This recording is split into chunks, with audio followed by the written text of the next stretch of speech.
Hello and welcome to the Scholar Circle, scholarcircle.org. I'm Maria Armoudian. In this hour, the Yemeni war has created the world's largest humanitarian disaster. Over 80% of the population is at risk, with particular vulnerabilities to children.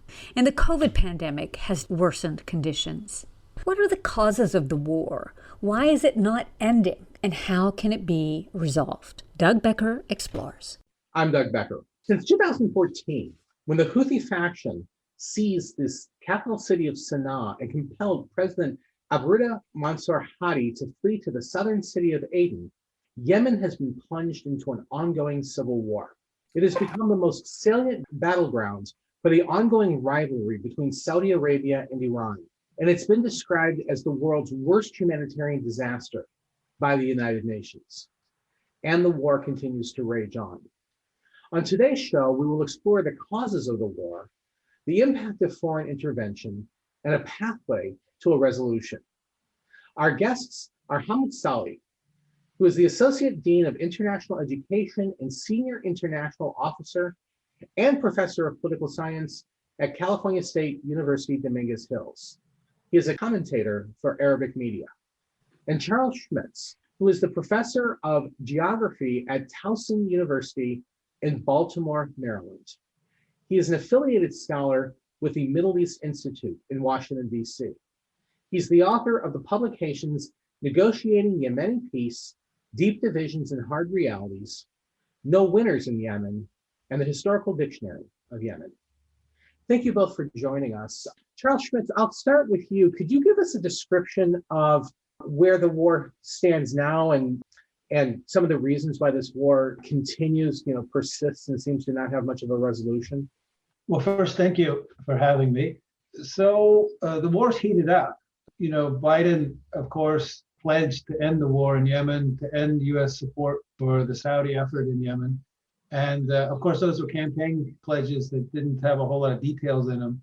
And since Biden's election, the war has heated up. And the big front that heated up was a Houthi push towards Marib, which is the eastern province in Yemen. It's the last sort of stronghold of the Hadi regime in the north, in the former north of Yemen. It is strategic for a number of reasons, one of which is that Yemen does not have a lot of oil and gas, but what remains of it is out there. I think the Houthi, sensing that international environment was changing, and there was the possibility of actually some negotiations, they pushed forward to try and create facts on the ground. They ran into a lot of resistance. And what's interesting here is that the Yemeni forces in Marib, tribal forces and the Yemeni military, and a lot of southern forces that have come to reinforce them as well, they've been holding pretty well. It's been a serious onslaught. They've been holding well. And the Saudis have been using their air power to try and hold the Houthi off. And this, of course, is with the U.S., or at least they're not. The U.S. is not objecting to this. The U.S. had said they didn't want the Saudis to be bombing in Yemen, but the nature of this part of the conflict here, the Houthis are certainly pushing the issue. And so the Saudis are, and their support is critical for the defense of Marib.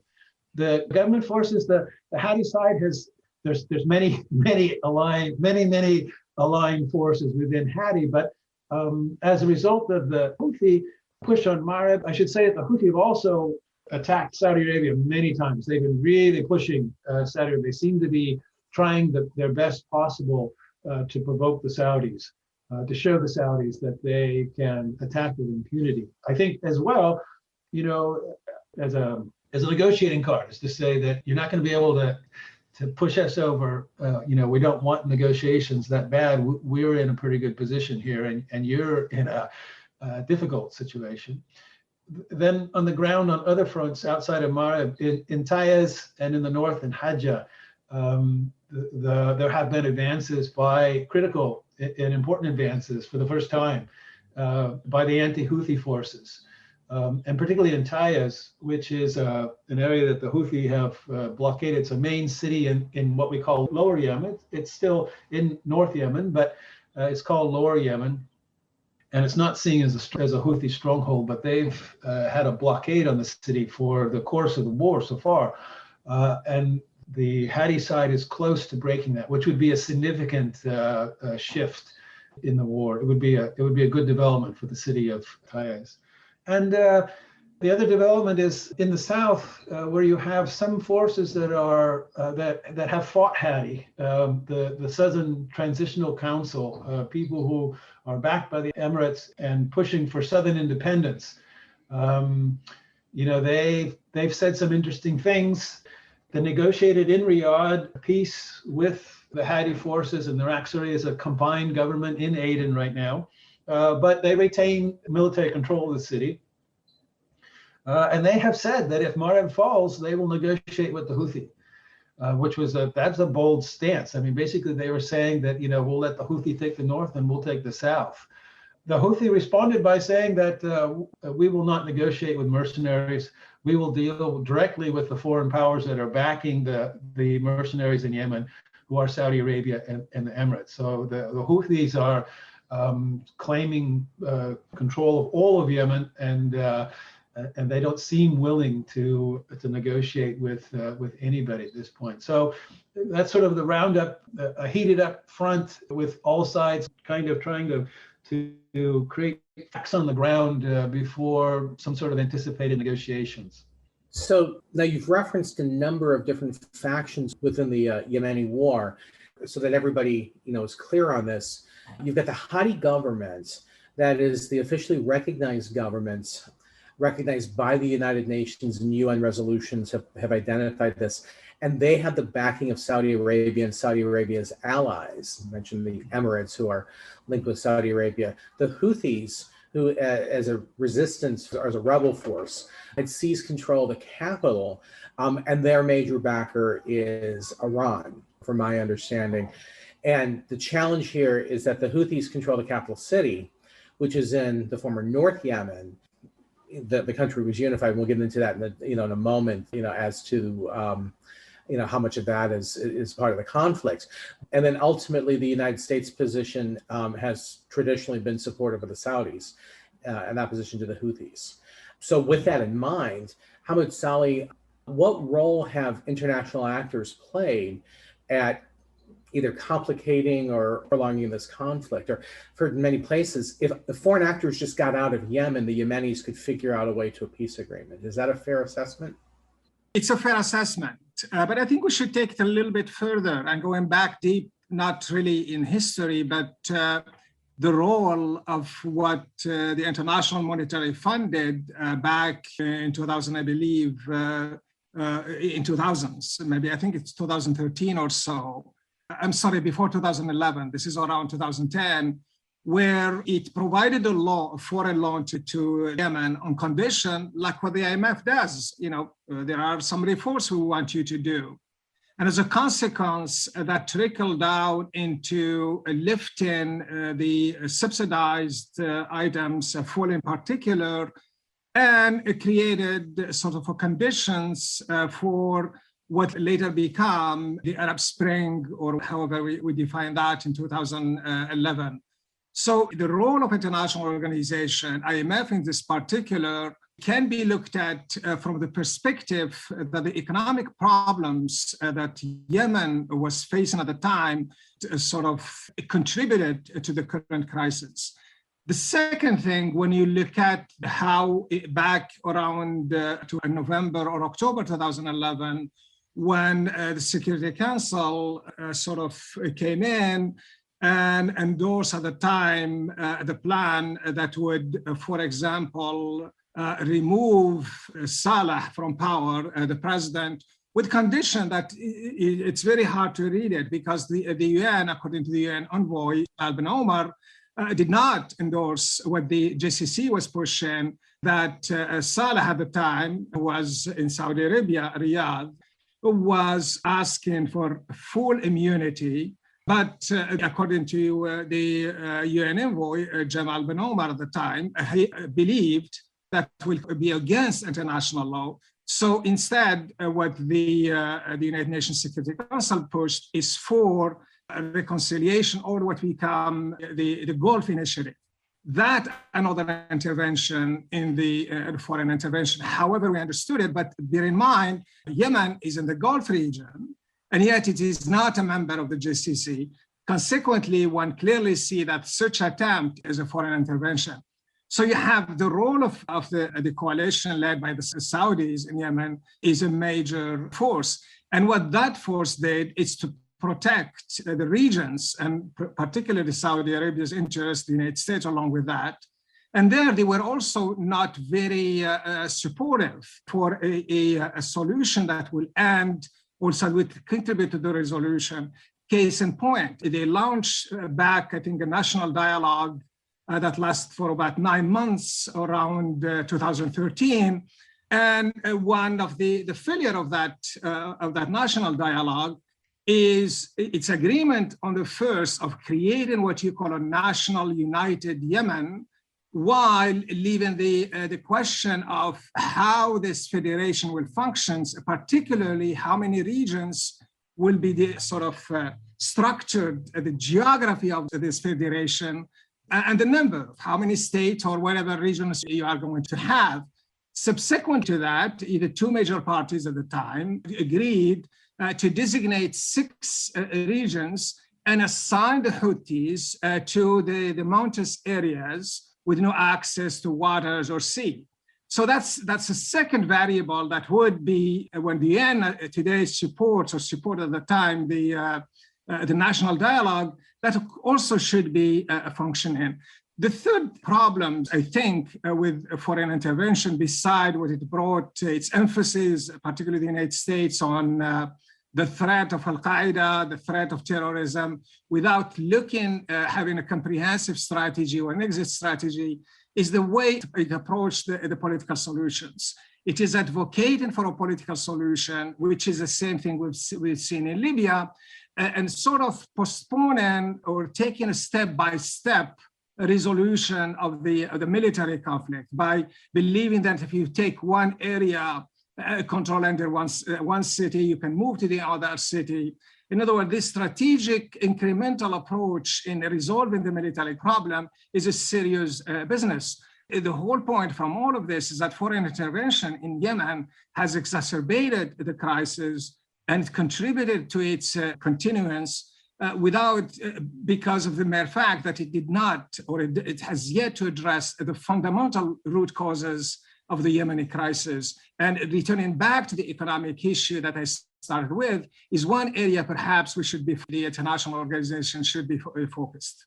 Now, Charles Schmitz, Yemen is one of these conflicts that certainly has, these local conditions that, at least in part, seems to date back to the unification of the country and questions of identity. I know these ethnic questions are sometimes even kind of described as tribal or clannish kinds of conflicts that seem to date back to the fact Yemen during the Cold War was divided and then unified at the end of the Cold War.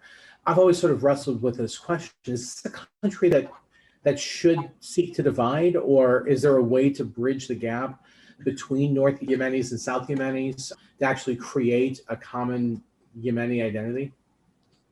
That's a good question. So both North and South Yemen, both the socialist state in the South and the state in the North, claimed Yemen, and Yemenis always saw themselves as a single nation, some exceptions, but basically there's a strong sense of everybody being Yemeni. And at the time of unification in 1990, it was extremely popular. People coming together. I was working in the South at the time, and people were really looking forward to unity. They thought of the idea of political liberalism and the economic advantages that the combination of the South and the North and the experience, the Southerners that experienced long years of British colonialism and then Soviet colonialism in effect. Which they learned a lot from, and so they knew how to run a state, and they had state building capabilities, and they could help the North that didn't have those, but had a lot more people and other resources, and that it would be a great opportunity. That opportunity soured quickly, and it deteriorated to the war in 1994, in which, in effect, the North liquidated the South And at that point, Southerners took a different view of what was happening because basically Ali Abdullah Saleh's regime came down and they were like carpetbaggers. And they saw the Southerners, regardless of who they were in their politics, as others and opportunities to exploit. And that unified the South. And so the North-South split on the level of people, and then the origins of what we see today of the movement for succession, of recreation of the third state, that's a result of the experience of the war and what happened after the war in 1994. So it's not something that's fundamental to identity or it's just the treatment that happened there. But what we should say is that the South is very divided about that. Hadi is a Southerner. Hadi comes from Abia, and those that are around him, they're all Southerners. Hadi was a socialist. He was a socialist military guy. So the STC, the Southern Transitional Council, the one that runs Aden right now, and that's got Emirati backing, that's sort of the core of a faction that was in the Southern state, in the socialist state. And even within that region of Lahij and Aden and Dalia, there's people who do not support the STC. There's actually a lot of people that don't support the STC. The question of what to do with that, and the guys out in Hadramaut, the far eastern part, which is not far from Marib, they don't want anything to do with the western part, with the Adenese and whatnot. So, there's not consensus on a southern succession or something like that. There is consensus that the South has been exploited by the North. That there is consensus on, but not on what to do for a future state. Of course, the Houthis now have been seen as Northerners. For the South, they just see the Houthis as another version of a Northern invasion trying to go after them. And so they can unite around anti-Houthism. They can unite around keeping the Houthi out. But beyond that, there's a lot of work to be done. So Hamoud Salhi, I guess one of the enduring questions for me is, since, as we've stated before, there's not really all that many oil reserves in Yemen. Yemen's a poor country. It was, prior to the conflict, it was one of the poorest countries, and since the conflict is one of the 2 or 3 poorest countries in the world. Why is there so much international interest in this conflict? What are the Saudis, the Iranians, and then ultimately the Americans? What's drawing them to this conflict? There is the geography, which places the country, the port of Aden, for example, as a strategic, from a geostrategic perspective. That location is very significant. But there is also the other variable that Yemen became a center for regional competition or proxy wars. It gives the Saudis who are worried and the Yemenis who are worried by their borders, their countries' national interest, but also it gives some strategic depth to the Iranian by supporting a movement that has serious problems with Yemen, the support of external forces, namely Saudi Arabia in this case. And it has worked for the Iranian. We've seen this in Lebanon, we've seen it in Syria. And if we put it in perspective, it was the doctrine, George W. Bush, a preemptive doctrine in which, we invaded Iraq for the purpose of regime change. And we had a choice either to go to Syria to change it or Iran. That was the prevailing view at the time strategically. So the Iranian had concerns from that perspective. So it provided a ground for this kind of strategic depth for regional powers. And I think those are the 2 variables that one consider when we think of Yemen. The other thing is, this is a very rich country in culture. It has a lot of meaning for the Muslims. So it also has that value as well. And when you look at the countries that are affected from the Arab perspective, these are the countries that have a long history and a rich culture in the minds of the Arab world.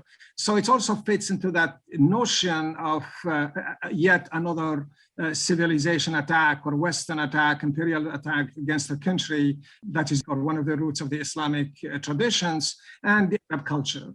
And Charles Schmitz, I know the U.S. has been interested in Yemen really since even the days before 9/11 because of the attack on the USS Cole in the port of Aden, and that the U.S. has been operating militarily largely under the auspices, the fighting the global war on terror, and has actually stated this when the Pentagon was asked under the AUMF, the Authorization of the Use of Military Force resolution.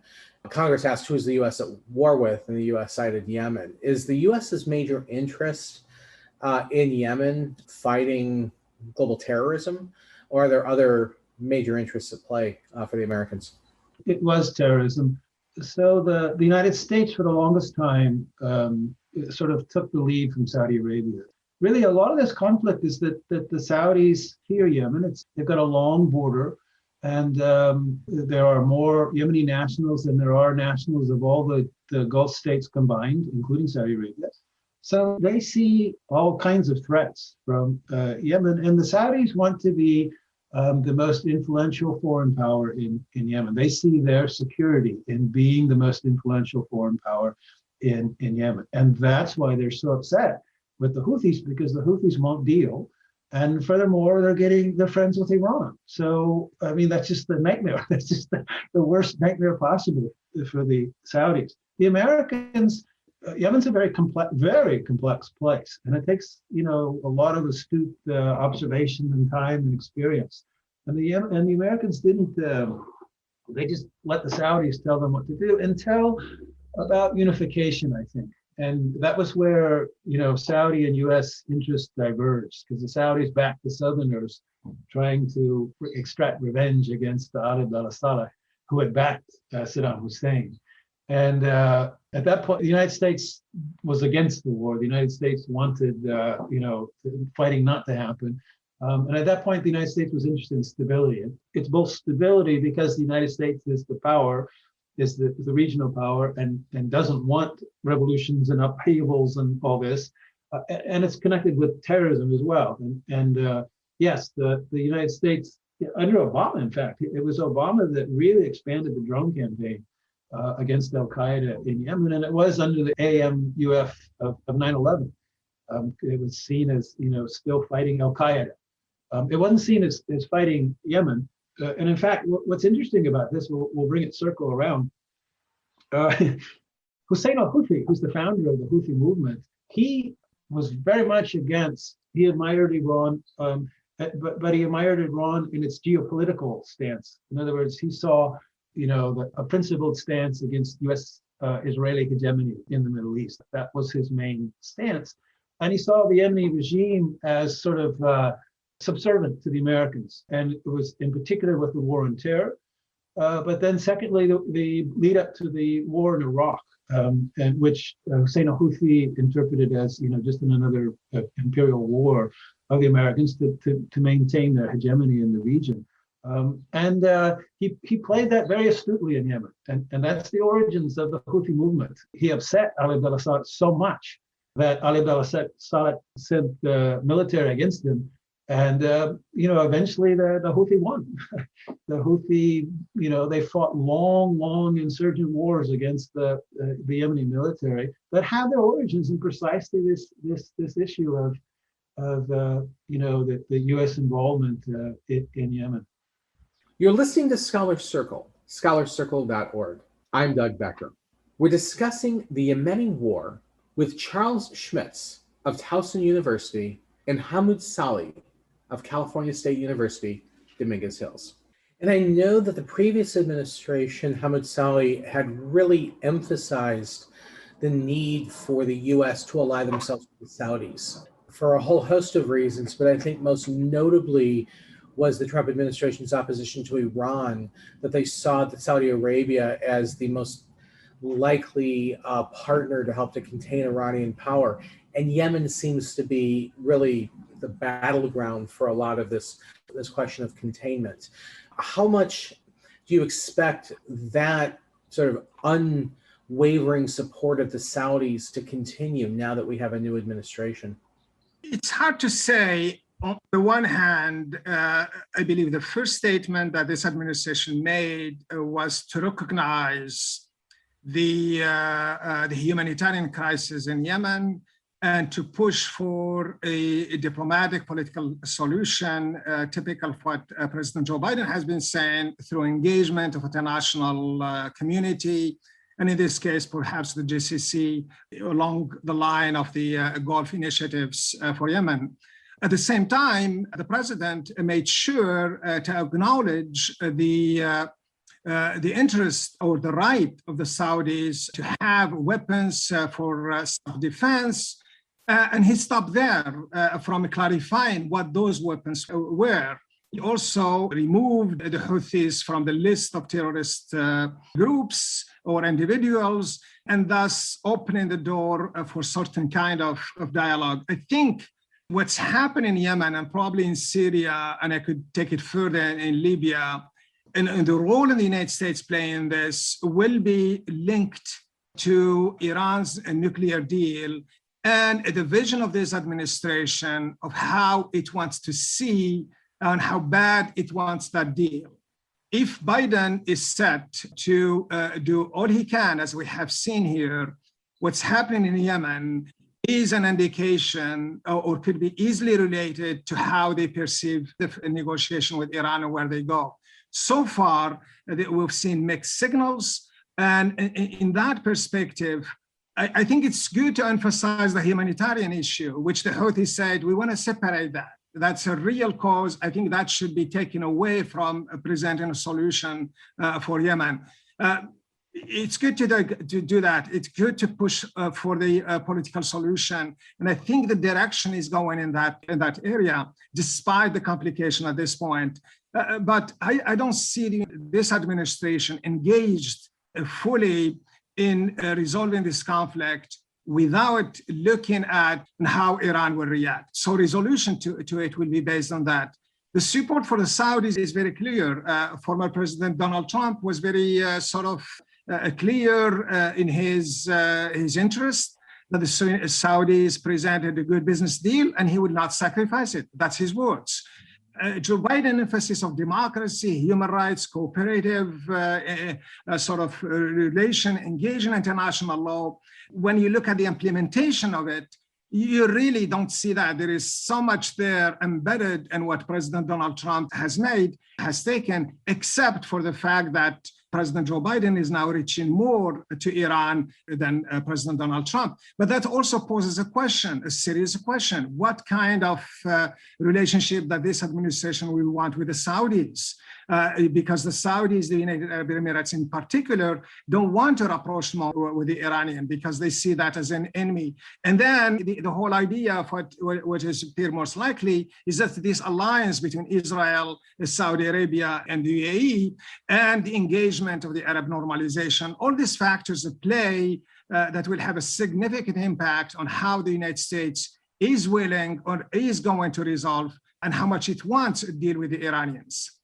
And Hamoud Salhi referenced the humanitarian crisis. Just to put this in perspective, according to UNICEF, currently 24 million people are considered at risk, about 80% of Yemen's population at a humanitarian risk, including more than 12 million children. It's been described as the greatest humanitarian disaster, certainly the largest humanitarian disaster.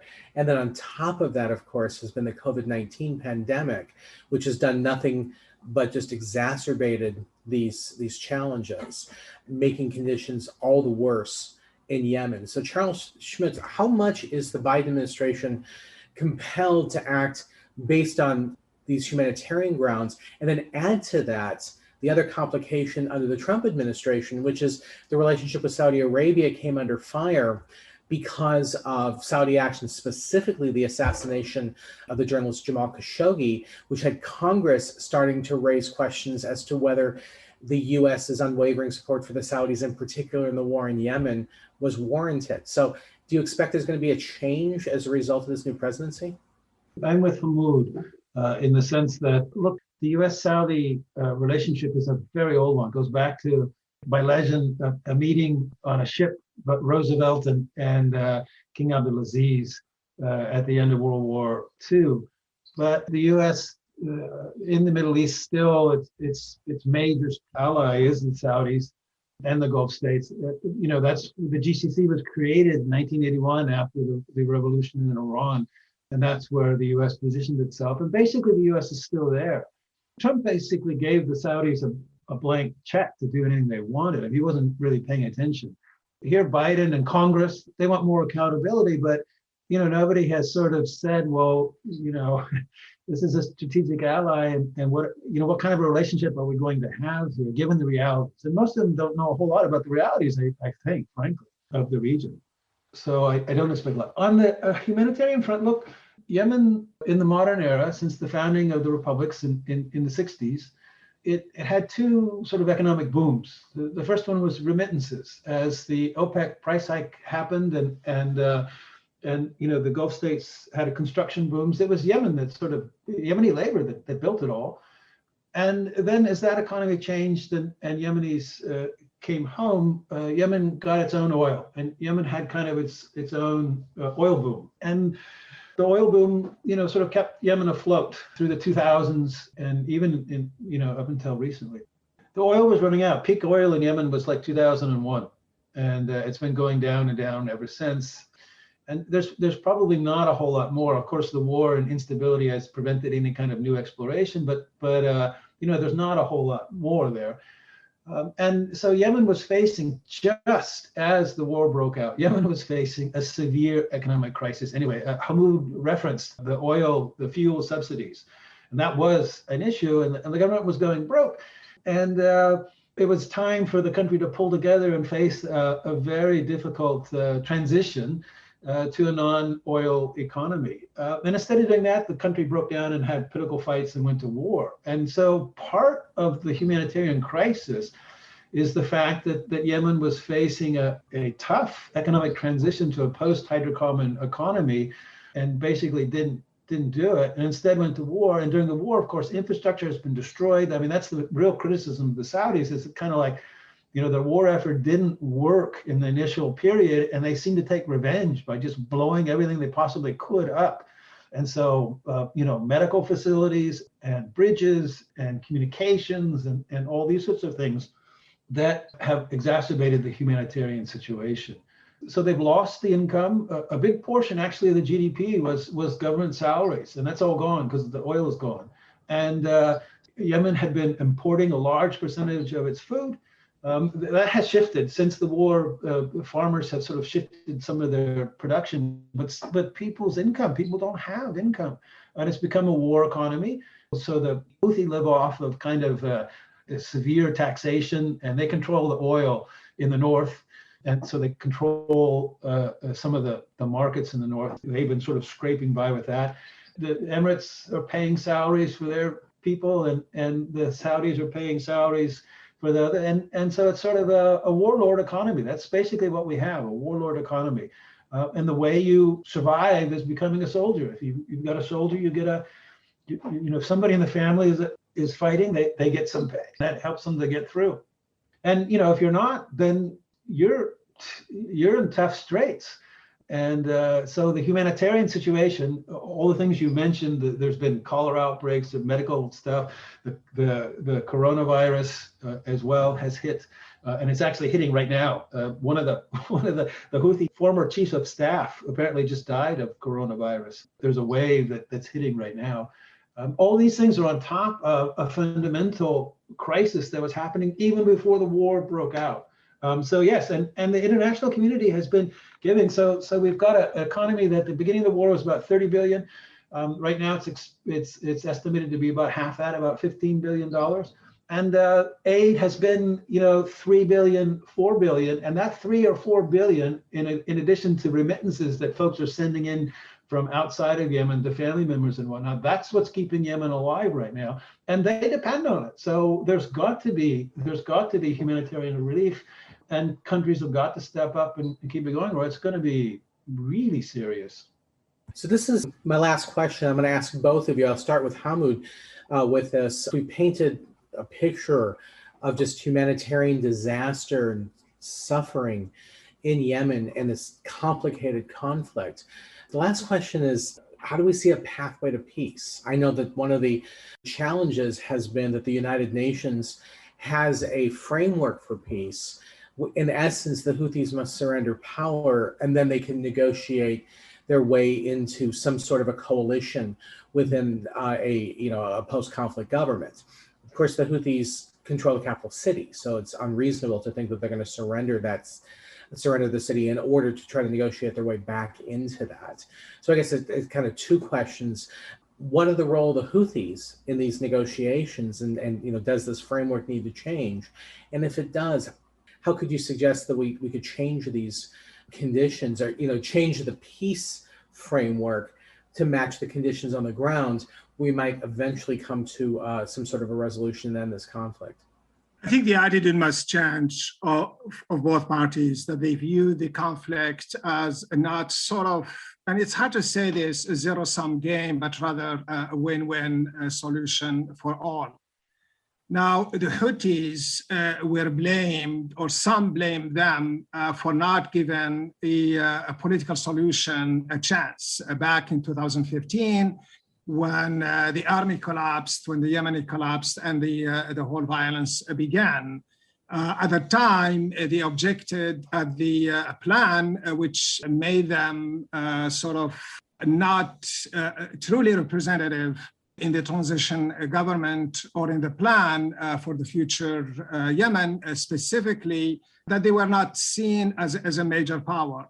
What happened since then is that the Houthis proved to be a very important power. They have the military leverage, but the Houthis at one point or another must come back to the negotiation table and began, I hate to say serious negotiation, but began working in a national dialogue. That national dialogue, when it started, they were part of it. For 9 months, they were negotiating. Over 500 people participated. It presented a core for raising national issues. And the main issue at this point, from my perspective, that need to be addressed is the division of power.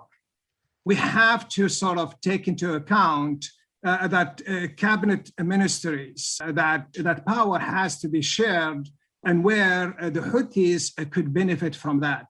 In one of the transition government, we had, I think, about 34 ministers. The two parties did not even allow them to have two.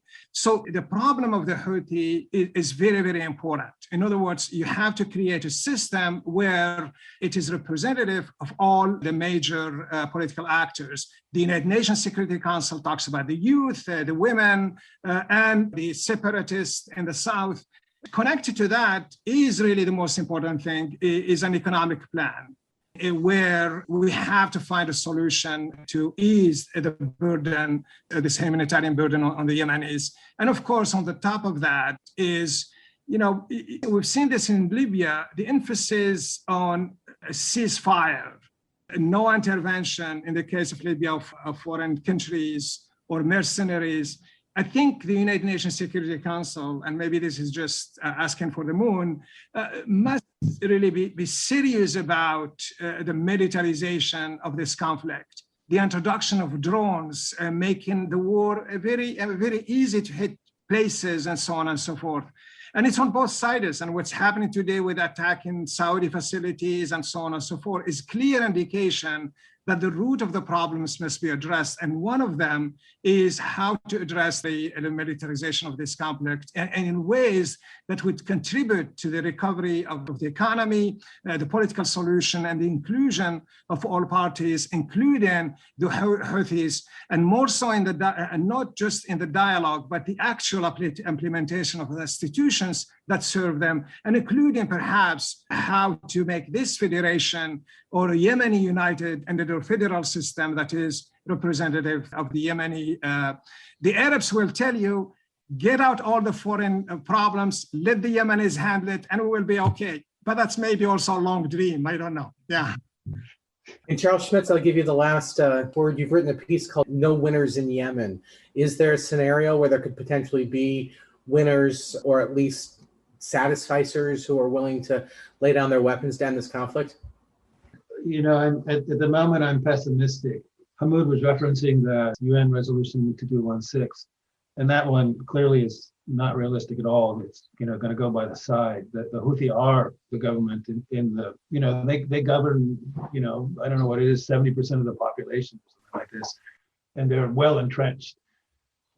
Nobody trusts each other at this point. The Houthi are not real trustable, for the people outside, and I don't see a political solution. The only thing that let me preface that by saying, I do see the Houthi and the Saudis being able to work it out. The Houthis and the Saudis could work it out.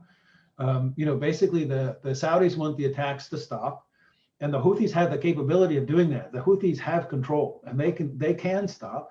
The Houthi want the ports open. Right now there's a UN inspection regime that's inspecting for weapons to keep weapons from arriving, and so it doesn't work. But there is that there, and the Houthi want that released, which of course would allow the Houthi to get more arms. But I think the Saudis and the Houthi could come to agreement. The problem is that the Houthi and the rest of Yemen can't come to an agreement. And just the political distance is just too far. The only thing, and this is my shoot for the moon, came from what Hamoud was saying, is that the one big thing that everybody would get everybody's attention is the economy, because the economic situation is really desperate, and that's part of the fight for Marib right now. That's why the Houthi want the gas and oil revenues. If there was economic hope, but the thing about it is that would require so much sort of outside support and smart, well-designed outside support. I'm not sure that the international community is capable of that. But that would be a game changer. That would get everyone's attention, and that would facilitate other things. So generally, I'm pessimistic. But if I want to shoot for the moon, something along economic deals, for me, would bring people together. Sadly, being pessimistic and specializing in Yemen seem to be a connection that makes far too much sense. We've been discussing the ongoing war in Yemen, the humanitarian disaster, the role of international actors, and whether the U.S. might shift its policies with a new administration. Our guests have been Hamoud Salhi, the Associate Dean of International Education and Senior International Officer and Professor of Political Science at California State University, Dominguez Hills. He is a commentator for Arabic media. And Charles Schmitz, Professor of Geography at Towson University in Baltimore, Maryland. He is an affiliated scholar with the Middle East Institute in Washington, D.C., and the author of several publications, including Negotiating Yemeni Peace, Deep Divisions and Hard Realities, No Winners in Yemen, and the Historical Dictionary of Yemen.